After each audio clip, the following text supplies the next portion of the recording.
Hi, I'm Steve Lukather. I was born October 21st, 1957. I have two great parents, my little sister, Laura. Started playing guitar when I was 7 years old. I suppose the reason why I chose the guitar was just when I heard the Beatles record, there's a guitar solo and I saw her standing there, the song. When I heard George's solo, just the way it sounded just touched something inside of my soul. You know, it's something like switch turned on.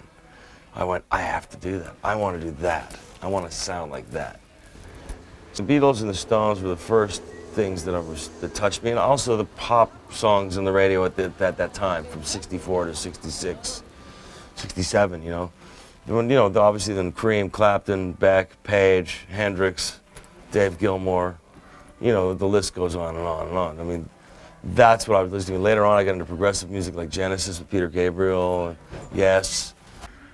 And a real funny story, actually, that I was on the flight with Paul McCartney coming over here from LA to London. He's an old friend because I worked with him, I don't know, 18 years ago. We hadn't seen each other in a while. It was big hugs, and it's kind of cool to know somebody in the Beatles, you know. I know Paul and George pretty well, you know, so way cool. And that's where my the whole thing started. I started playing music. Beatles, it was all about the Beatles. Still is. For my first band, I was 9 years old. I figured we played at a birthday party when all the girls screamed and everything like that. It was really pretty funny. That was like probably, what, 1966? Ouch. I haven't thought about that in a long time. Yeah, and when I saw the reaction and the way I felt playing the guitar and getting that reaction, I knew this was my life. There was never any question. I never had anything to fall back on. It was just, music was my whole life. That's it. You know what I mean? I went to high school with the Porcaro brothers, Jeff Porcaro, Steve Porcaro, Mike Porcaro, and their father Joe Porcaro, who I met David Page from. And their fathers were professional musicians. You know, were recording session or arrangers, famous producers, whatever. You know, I was all of a sudden thrust into this whole scene. Jeff Porcaro was in Steely Dan when I was in high school. So I mean, that was my favorite band. So, I mean, through that affiliation, they heard us. Jeff brought Donald Walter to see our high school band, which played all Steely Dan songs. And it was really cool. It was a great moment. And I figure that through their affiliation, you know, Jeff's credibility and David's credibility, they were working session musicians. And that's when I realized that's what I want to do that. And then the rest of it's just kind of like a blink of an eye and 25 years goes by.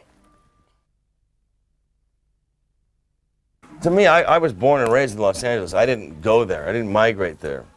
The whole studio thing, I mean, I just fell into a thing. I was very fortunate, very lucky. It was very difficult to get into. But I was at the right place at the right time. I guess I was good enough to do what I had to do. I had a little bit more of a rock edge to it than the normal traditional studio guy, which just read the music and play. I would come with Les Paul and crank up a Marshall and they go like, wow, this kid's pretty good.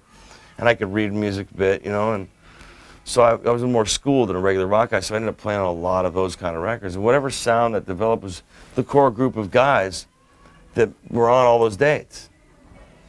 And when we played together, that's what it sounded like. So if that became a West Coast sound, nobody ever talked about it. It just became what it is. Toto started out in high school. Yeah, we were all high school buddies. You know, Steve Porcaro, myself, Mike Porcaro, and Jeff and David Page were working with Steely Dan at the time. And we'd get like the records before they were out, and we'd learn all the songs. And so we'd play the songs at our high school dances.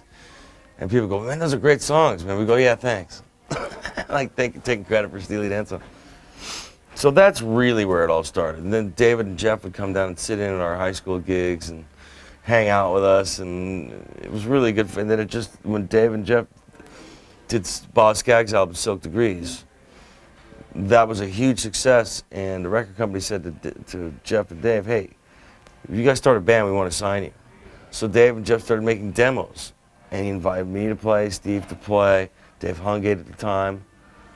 And it just happened. Then I went on and did the tour for Boz with Jeff.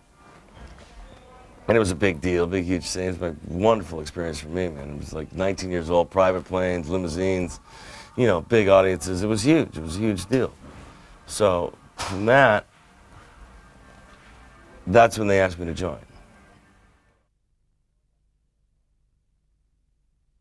Porcaro Brothers, I mean, their fathers were jazz musicians, so I started listening to that, and I really developed a love for that.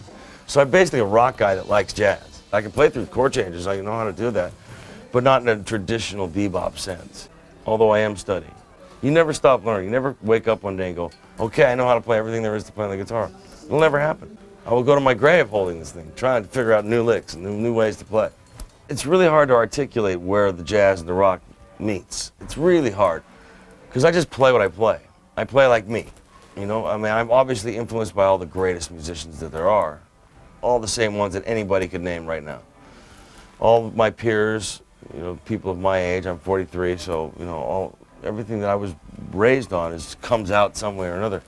I'm listening to a lot of Coltrane and Miles right now, all the acoustic stuff, like cool jazz era, you know, like late 50s, early 60s stuff, Four and More, you know, Coltrane plays the blues, all that stuff. Just to kind of, it goes in, you know, and then it manifests itself in a different way. Like subconsciously, it just comes out in my playing. Especially in this particular gig with Larry, I'm allowed to stretch out. It's all about improvisation. It's not about structured, okay, let's go out and do the show, because it's lights and the whole big deal. This is more intimate and more, every night's different. It's a new adventure, if you will. My passion, my love, my appreciation, my lifestyle, who I am as a person is all defined because of music, because of me playing the guitar or writing songs or whatever. I've been very blessed, and I thank God every day for my blessings. Believe me, I'm not joking around about that. I mean, it's like I've been a very fortunate person and very lucky.